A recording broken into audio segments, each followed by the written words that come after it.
जैसे कि अभी आपने देखा अंतर्राष्ट्रीय खबरों में म्यूनिक सुरक्षा सम्मेलन, म्यूनिक सिक्योरिटी कॉन्फ्रेंस के बारे में काफ़ी कुछ लिखा पढ़ा गया।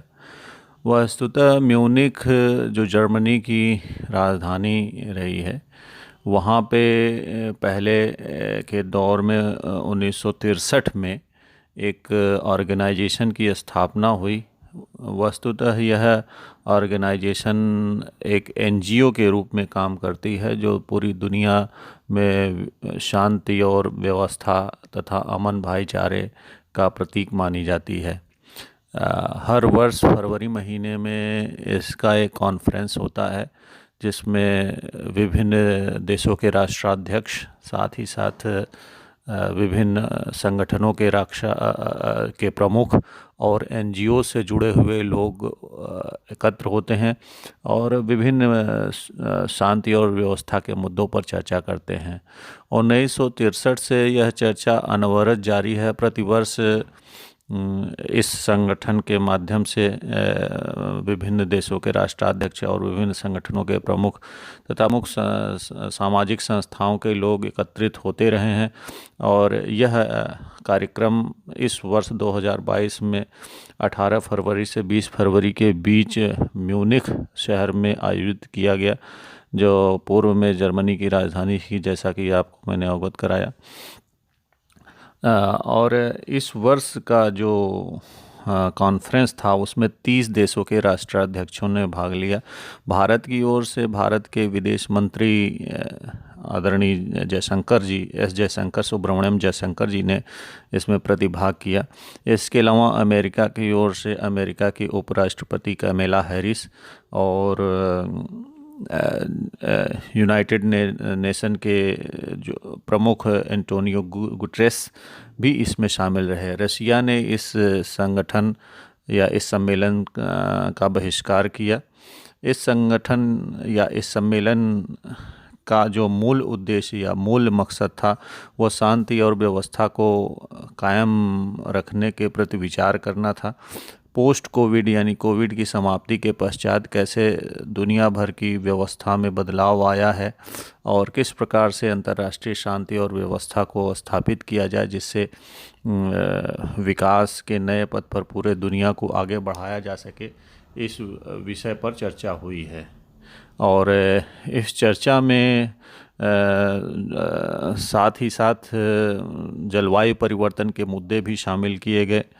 जलवायु परिवर्तन के मुद्दे पर चर्चा करते हुए भारत का प्रतिनिधित्व करने वाले भारत के विदेश मंत्री एस जयशंकर जी ने विकासशील देशों का पक्ष रखते हुए विकसित देशों की आलोचना की और उनके विषय में कहा कि ये लोग तकनीकी और संसाधनों का समुचित बंटवारा नहीं करना चाहते हैं, बल्कि अनेक प्रकार के प्रतिबंधों के माध्यम से विकासशील देशों के विकास को रोकने की नीयत रखते हैं।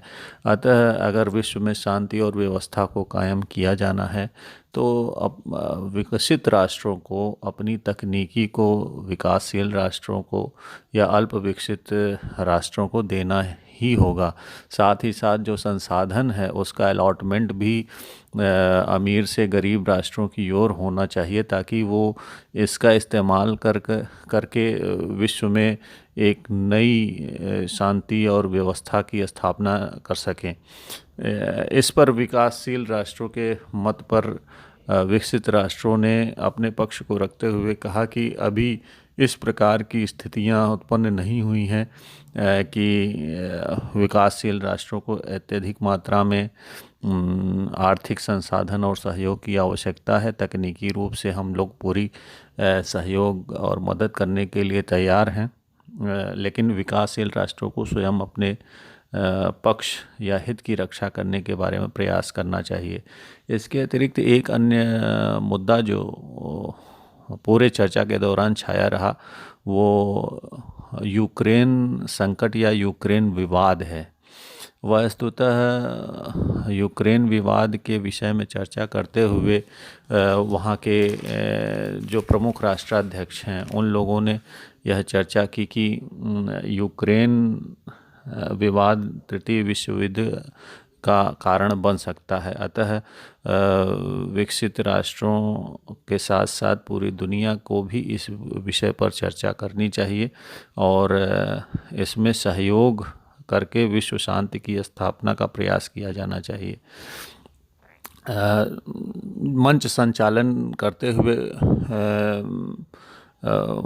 मंच के माध्यम से संगठन के प्रमुख ने भारत के ऊपर आरोप लगाते हुए कहा कि जब भारत का चीन से विवाद हुआ था तो यूरोपीय संगठन और नेटो ने भारत का पक्ष लेते हुए उसके हित में बयान जारी किया था, लेकिन भारत ने न तो यूएनओ में किसी प्रकार का मतदान किया रूस के विरुद्ध और ना ही अभी तक कोई रूस के विरुद्ध और नेटो तथा अमेरिका और यूरोपीय राष्ट्रों के पक्ष में बयान दिया है।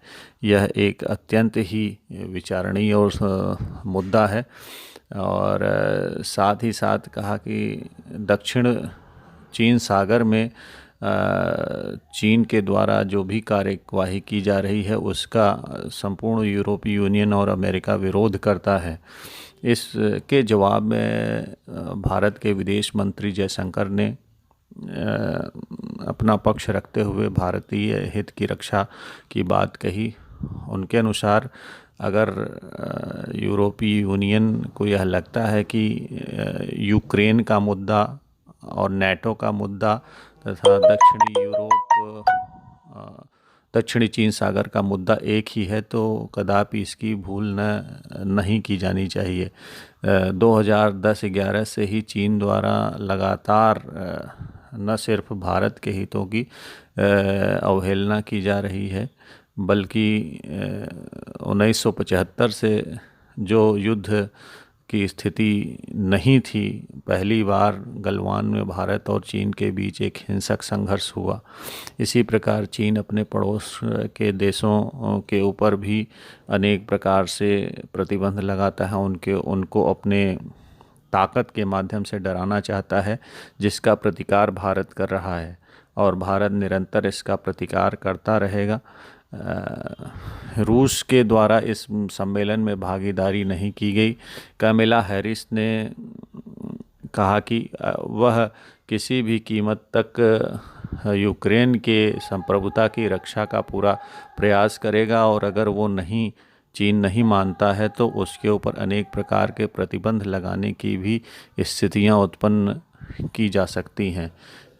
इस संगठन में एंटोनियो गुटरेस जो यूएनओ के प्रमुख हैं, महासचिव हैं, उन्होंने अपने पक्ष को रखते हुए कहा कि विश्व शांति के लिए आपसी सहयोग एवं समझौते की अत्यंत आवश्यकता है। रूस और अमेरिका को चाहिए कि वो यथाशीघ्र इन विवादित मुद्दे का निराकरण करें, जिससे देश की संप्रभुता, दोनों देशों की संप्रभुता की रक्षा की जा सके और विश्व शांति के लिए इस प्रकार के झगड़े को समाप्त किया जा सके। अतः यह बात बहुत ही महत्वपूर्ण बन जाती है कि इस प्रकार के संगठनों के माध्यम से पूरी दुनिया में एक मैसेज किया जाए।